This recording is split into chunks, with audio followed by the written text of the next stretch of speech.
सत श्री निष्कलंक वंदे मातरम। भारत माता की जय।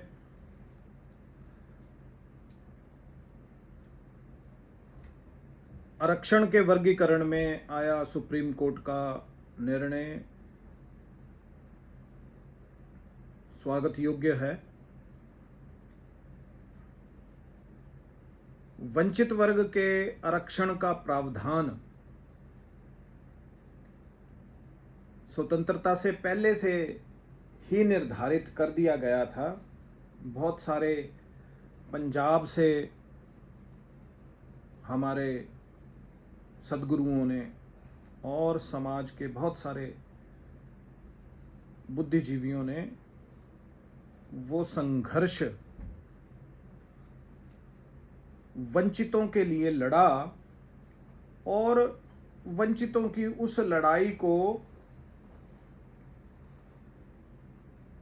वंचितों के उत्थान के लिए वो लड़ाई लड़ी गई थी। लेकिन स्वतंत्रता आते आते और उससे लेकर दो विचारधाराएं अलग अलग चली। किसी को लगा कि ये जातीय आरक्षण है, किसी को लगा, लेकिन वंचित समाज का सनातनी संत समाज जो इस आंदोलन के समर्थन में शुरू से था, उन्होंने इस आरक्षण का आधार सदैव वंचितों का वंचित होना ही स्वीकारा। अभी इस बहस में हम नहीं जाएंगे। अभी जो निर्णय आया है, पंजाब में ये संघर्ष लड़के 1975 में 1975 में जो आरक्षण का वर्गीकरण पंजाब में लागू हुआ था, उसमें संविधान में आरक्षित जो एससी वर्ग है, उस वर्ग में आने वाली एससी ए, इस आरक्षण को एससी ए और एससी बी में बांट दिया गया। एससी ए में वाल्मीकि समाज और मजहबी वाल्मीकि सिख समाज को एससी ए कैटेगरी में डाला गया और एससी बी में बाकी अनुसूचित जातियों को डाला गया। इस वर्गीकरण से लगभग 50% आरक्षण इन दो जातियों को मिलना आरंभ हुआ, जिससे लगभग 10 सालों में ही, यानी 75 से लेकर 85 तक एक जबरदस्त बदलाव, जबरदस्त उत्थान इस समाज का हुआ। पंजाब में कभी आप नज़र घुमा के देखेंगे तो उस समय के इस समाज में बड़ा जबरदस्त बदलाव, बड़ा जबरदस्त उत्थान हुआ। अब ये उत्थान सबके गले से उतरा नहीं। अपने ही होते हैं जिनको सबसे पहले, जिनके पेट में मरोड़ पड़ते हैं। तो 1985 से इस वर्गीकरण के विरुद्ध कई सारे षड्यंत्र, कई सारी विचारधाराएं रोपी गईं, उनका बीज बोया गया अनुसूचित वंचित समाज के अंदर। कई तरह के फेक नैरेटिव स्थापित किए गए, कई तरह से सनातन से तोड़ने के बहुत सारे प्रयास किए गए और इन जातियों को एक विशेष पाठ पढ़ाया गया। सनातन के विरुद्ध अलगाव का पाठ पढ़ाकर इनको अलगाव के रास्ते पर डाल दिया गया। और कुछ ये लोमड़ी जातियां लोमड़ी की तरह चालाकी करके खुद तो सनातन से मिलने वाले सारे आशीर्वाद मलाई की तरह चाटते रहे और इन जातियों को अलगाव की आग में झुलसाकर सबसे अलग कर दिया, जिससे 85 से लेकर लगभग समझ लीजिए कि अगले 20-25 सालों में ये वंचित और अति वंचित हो गया। महावंचित हो गया। ये लड़ाई बहुत अच्छी चल रही है और जो सुप्रीम कोर्ट का निर्णय आया, इस निर्णय का सबसे अधिक जो उत्साह वाल्मीकि समाज और वाल्मीकि समाज से जुड़ी हुई उपजातियों के बीच बहुत ही उत्साह इसका पाया गया। स्वाभाविक भी था, क्योंकि ये महावंचित पीढ़ियों दर पीढ़ियों से पूरा इकोसिस्टम, इनका पूरा जो इंफ्रास्ट्रक्चर है वो बहुत खराब है। कारण इनको अलगाव की आग में झोंक कर धर्म से विमुख किया गया, जिससे इनके आचरण खराब हुए। जब आचरण खराब होते हैं, जब संस्कार से विमुख होता है मनुष्य, तो वो विभिन्न बुराइयों की तरफ चला जाता है, और जब बुराइयों की तरफ चला जाता है तो उसका पतन स्वाभाविक है। पतन हुआ, शिक्षा से दूर हुए, नशों में गए, और बहुत सारी जो बुराइयां हैं वो समाज में आईं। अब इसका उत्थान किसे करना था? जिनको इसका उत्थान करना था, यानी संत रूपी धर्मात्माओं को, धर्म आचार्यों को जिन इसका उत्थान करना था, उनको समाज से पहले ही अलग कर दिया गया, क्योंकि नैरेटिव ऐसे सेट किए गए कि तुम्हें, है ना, हम फिर उस विषय पर नहीं जाना चाहते। कुल मिला के सनातन से और हिंदू धर्म से इन जातियों को अलग किया गया, धर्म से विमुख हुए जातियों का पतन हुआ, और आज उस पतन से उत्थान के लिए दोबारा रास्ता खुला है।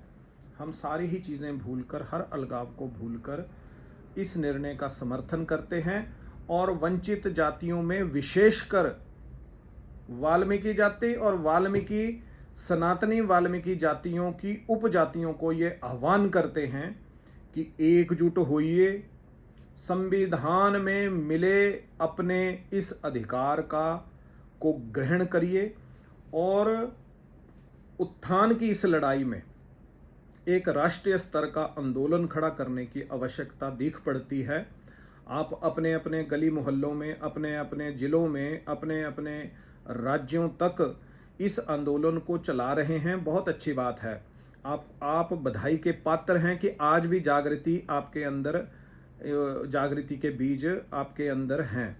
लेकिन बंधुओं, अगर इस आंदोलन को राष्ट्रीय स्तर पर नहीं लाया गया और एक कलेक्टिव समझ लीजिए कि इसको संगठित करके एक जगह से इसको ना लड़ा गया, तो फिर तुम टूट जाओगे, थक के फिर तुम बैठ जाओगे, और फिर अगले, और अभी भी आप 18 वर्ष हो गए, 2006 में आप इनकी चमार महासभा ने इस आरक्षण पर, जो पंजाब का आरक्षण था उस पर रिट की थी, वो वहाँ से 2006 से आप वंचित हुए इस आरक्षण से। तो 2006 से लेकर आज 24 हो गया, 18 वर्ष लग गए यहाँ तक पहुँचने में, और अब यहाँ से अगर आप विमुख हुए तो फिर आपको फिर 10-20 साल फिर पीछे चले जाओगे। तो भटको मत, अपनी आंखों पर पट्टी बांध लो, वो घोड़े की तरह एक जगह केंद्रित कर दो अपने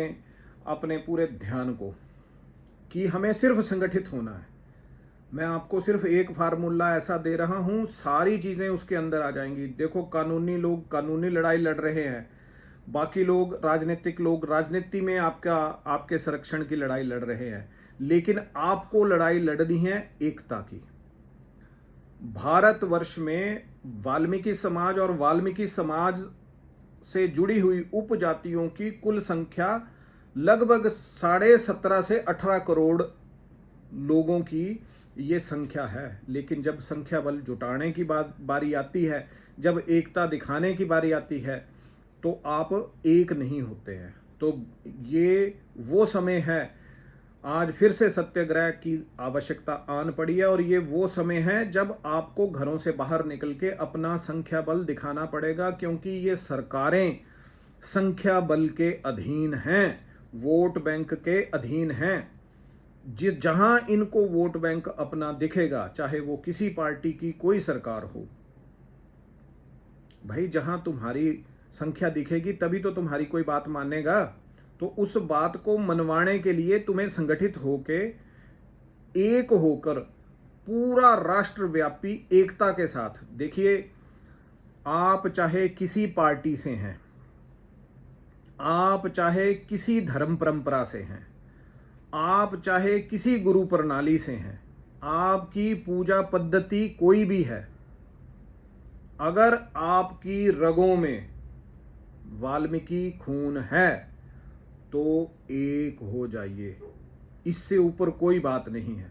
अगर आप वाल्मीकि हैं और वाल्मीकि समाज का रक्त आपकी रगों में दौड़ रहा है तो आपको आह्वान है कि जहां भी हैं, जैसे भी हैं, एक हो जाइए। पूरे भारतवर्ष के कश्मीर से लेके कन्याकुमारी तक और अटक से लेके कटक तक के पूरे वाल्मीकि समाज को आज एकता दिखाने की ज़रूरत है। और जैसे ही तुम्हारी एकता हुई, आपको गारंटी के साथ ये बात कहता हूं कि जैसे ही तुम्हारी एकता दिखी, ये सारी सरकारें अपने आप नतमस्तक हो जाएंगी। ये कोर्ट कचहरी ये सारे अडंबर हैं। मैं बताऊं आपको, जब 1975 में पंजाब में आरक्षण लिया गया था, किसी कोर्ट में जाना नहीं पड़ा था। वहां पंजाब के वाल्मीकि समाज ने, मजहबी सिख समाज ने अपनी एकता का परिचय दिया था। एक आवाज पर पूरे पंजाब का वाल्मीकि समाज ने पूरे पंजाब को बंद कर दिया था, एक दिन, एक ही आवाज में। तो सरकारें हिली थीं, सरकारों को बात करनी पड़ी थी। अपने आप विधानसभाओं में ऑर्डिनेंस पास हुए, अपने आप ज्ञानी जैल सिंह की सरकार में उस वक्त इस आरक्षण को लागू किया गया। श्रीमान, कोई कोर्ट नहीं जाना पड़ा था, कोई 18-18 साल केस नहीं लड़ने पड़े थे। क्या था? तुम्हें अपनी शक्ति का प्रदर्शन करना पड़ा था, और वो प्रदर्शन उस समय के अनपढ़, गवार, सीधे साधे लोगों को समझ आ गया। उनको समझ आ गया भी एकता ही एकमात्र सूत्र है। वो एकता की आवाज एक बार सुनी और उन अनपढ़ों ने वो एकता दिखाई और ले गए मामला। आज तुम पढ़े लिख गए हो, आज तुम साधन संपन्न हो, आज तुम्हारे अंदर सारी क्षमताएं हैं, उसके बाद भी तुम लोगों ने अपने आप को बांध लिया हुआ, कुएं के मेंढक बन गए हो। मैं इस क्षेत्र का, मैं हरियाणा का, मैं पंजाब का, मैं इस जिले का, मैं उस जिले का, मैं इस पार्टी का, मैं उस पार्टी का। शर्म तो कर लो कुछ। तुम्हारे से अच्छे तुम्हारे बुजुर्ग थे, तुम्हारे पूर्वज थे, अनपढ़ थे, लेकिन उनको एक अकल थी कि इकट्ठे होना है, एकजुटता अपनी दिखाएंगे तो किसी को भी अपने आगे झुका लेंगे। वोट के अधीन है ये सरकारें, और ये बात हमें कहनी पड़ रही है। तुम्हें समझ क्यों नहीं है इस बात की भाई? आज तुम्हें एकता का आह्वान कर दें तो तुम्हारे पहले दिमाग चलने लग पड़ेंगे। इसमें नेता कौन बन जाएगा, इसमें मैं पीछे रह जाऊंगा, कहीं वो तो नहीं, कुर्सी उसको तो नहीं मिल जाएगी, कहीं वो तो नहीं आगे हो जाएगा, कहीं वो तो। अरे इतनी ही सोचते हो? 2 कदम चलो तो सही। कोई बन जाएगा तो कोई विदेशी बनेगा, तुम्हारा ही बनेगा। बनने दो। आंदोलन ना बेच, मेरे पास बातें आ रही हैं तुम्हारी सारी, समाज को ना बेच दे। है क्या तुम्हारी कीमत? कीमत तुम्हें बनानी पड़ेगी। कौन बेचेगा तुम्हें और खरीदेगा कौन? कीमत पहले साबित करो, फिर बिकने में भी मजा आएगा और किसी को खरीदने में भी मजा आएगा। एक हो जाओ। एकता में ही सारी चाबियों की चाबी है एकता, मास्टर की। सारी गुत्थी उसमें सुलझ जाएगी। क्या बोलूं अब? पैर पकड़ूं तुम्हारे? एक हो जाओ, एकता से ही बात बनेगी। राष्ट्रीय स्तर पर एक एक्शन कमेटी का ऐलान करने जा रहे हैं। आपके हर संगठन को सूचित किया जा रहा है, उनके साथ संपर्क साधा जा रहा है। किसी भी तरह से कोई संगठन अगर छूट जाए, किसी तक हमारी बात ना पहुंच पाए, तो हमारे सारे नंबर, हमारे सारे ईमेल, हमारे सारे सोशल मीडिया अकाउंट सार्वजनिक हैं और इस एक्शन कमेटी से जुड़े हुए लगभग 100 से ज़्यादा अलग अलग संगठनों के सारे संगठनाध्यक्ष इसमें शामिल हैं। किसी एक का यहाँ कोई नेता नहीं बनाया जाएगा। इस एक्शन कमेटी में सारे संगठनों के संगठना अध्यक्ष जो हैं वो सदस्य के रूप में कार्य करेंगे और इस आवाज़ को बुलंद करेंगे। ये प्रधानगी प्रधुनगी वाले चक्कर छोड़ दीजिए, क्योंकि इस चक्करों में तुम पड़े तो एक प्रधान फिर उलझ जाएगा कि मैं दूसरे की प्रधानगी नहीं मानूंगा, वो बोलेगा मैं उसकी अध्यक्षता नहीं मानूंगा, तो अध्यक्षता वाला फंडा यहाँ नहीं चलेगा भाई।